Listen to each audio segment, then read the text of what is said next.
ഞാനിന്നിവിടെ തയ്യാറാക്കാൻ പോകുന്നത് പഴവും മുന്തിരിങ്ങയും വെച്ചൊരു പച്ചടിയാണ്. അതിനായിട്ട് ഞാൻ 2 പഴം ഇവിടെ എടുത്ത് വെച്ചിട്ടുണ്ട്, മുന്തിരിങ്ങ എടുത്ത് വെച്ചിട്ടുണ്ട്.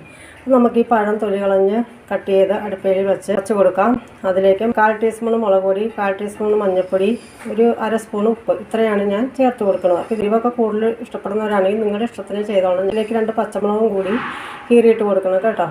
ഇനി നമുക്കിത് കട്ട് ചെയ്ത് അടുപ്പിലേക്ക് വയ്ക്കാം. ഞാൻ പഴം കട്ട് ചെയ്ത് മുളക് പൊടി, മഞ്ഞൾപ്പൊടി, ഉപ്പ് എന്നിവ 2 പച്ചമുളക് ഇതെല്ലാം ചേർത്ത് അടുപ്പത്ത് വെച്ച് കൊടുത്തിട്ടുണ്ട്. അപ്പോൾ ഇത് നമുക്കൊന്ന് വേവിച്ചെടുത്ത് കൊണ്ടുവരാം.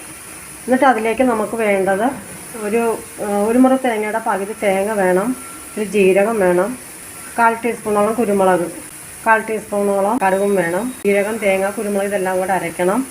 അത് കഴിഞ്ഞ് കഴിയുമ്പോൾ ലാസ്റ്റ് നമ്മൾ ഇച്ചിരി കടുകും കൂടെ അതിലേക്കിട്ട് അരച്ച് എടുക്കണം കേട്ടോ. ഇത്രയാണ് നമുക്ക് വേണ്ടത്.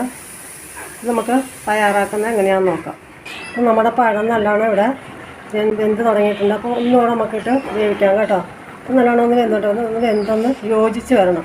എനിക്ക് മിക്സിയിൽ തേങ്ങ അരച്ചെന്ന് എടുക്കുന്നത് കാണിക്കാൻ പറ്റില്ല, എന്നാൽ ഞാൻ തേങ്ങയെല്ലാം ഇവിടെ അരച്ച് വെച്ചിട്ടുണ്ട്. ജീരകം, തേങ്ങ, കുരുമുളക് ഒരു 1/4 ടീസ്പൂൺ വീതം, തേങ്ങ ഒരു മുറിയുടെ പകുതി, ഇത്രയും ഞാൻ അരച്ച് വെച്ചിട്ടുണ്ട്. എന്നിട്ട് നമ്മൾ ഈ അരച്ച് ലാസ്റ്റ് കഴിയുമ്പോൾ ഇത്തിരി കടുക് കൂടെ അതിൻ്റെ കൂടെ ഒന്ന് ചതച്ച് ചേർക്കണം.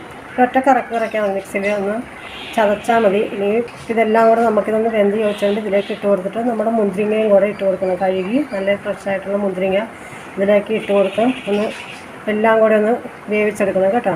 അപ്പോൾ നമുക്ക് ഒന്ന് എല്ലാം യോജിപ്പിച്ചെടുത്തിട്ട് വരാം. അപ്പം ഞാനതിലേക്ക് അരപ്പ് ചേർത്ത് കൊടുത്തിട്ടുണ്ട്. ഇനി നമുക്കിതൊന്ന് നല്ലോണം ഇളക്കി യോജിപ്പിച്ചിട്ട് അതിലേക്ക് വേണം മുന്തിരിങ്ങ ഇട്ട് കൊടുക്കാൻ. ഇനി നമുക്കിതിലേക്ക് മുന്തിരിങ്ങ ഇട്ട് കൊടുക്കണം കേട്ടോ. മുന്തിരിങ്ങ കൂടെ ഒന്ന് ഇട്ട് കൊടുക്കുക, യോജിപ്പിച്ചെടുക്കാം.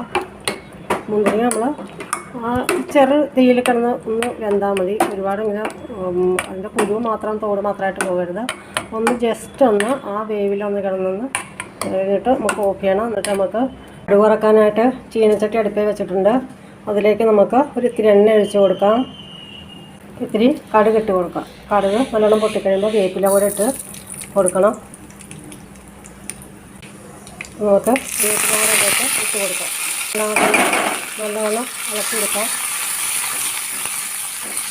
നമുക്ക് തയ്യാറാക്കി വെച്ചേക്കുന്ന പച്ചടിയിലേക്ക് ചേർത്ത് കൊടുക്കാം കേട്ടോ. അപ്പം നമ്മുടെ പച്ചടി ഇവിടെ റെഡിയായി കഴിഞ്ഞു. അപ്പം നമ്മൾ മധുരം നോക്കിയിട്ട് വേണമെങ്കിൽ മാത്രം മധുരം ഇട്ട് കൊടുത്താൽ മതി. ഞാൻ മധുരം ചേർത്തിട്ടില്ല, കാരണം അതിന് നല്ലൊരു മധുരമൊക്കെ ഉണ്ട്. ഇതുപോലെ നമുക്ക് ചേർത്ത് കൊടുത്ത് കഴിഞ്ഞാൽ നമ്മുടെ അപ്പം ഞാനിതൊരു സർവിങ് ബൗളിലേക്ക് മാറ്റിയിട്ടുണ്ട്. അപ്പം നിങ്ങളെല്ലാവരും ഇതൊന്ന് ട്രൈ ചെയ്ത് നോക്കണം കേട്ടോ. എന്നിട്ട് കമൻറ്റ് ബോക്സിൽ അഭിപ്രായം അറിയിക്കുക. ആദ്യമായിട്ട് ഈ ചാനൽ കാണുന്നവരൊന്ന് സബ്സ്ക്രൈബ് ചെയ്തേക്കെ, ലൈക്കും കൂടെ ചെയ്തേക്കണം. അപ്പോൾ അടുത്തൊരു വീഡിയോ ആയിട്ട് നമുക്ക് വീണ്ടും കാണാം. Okay, bye bye.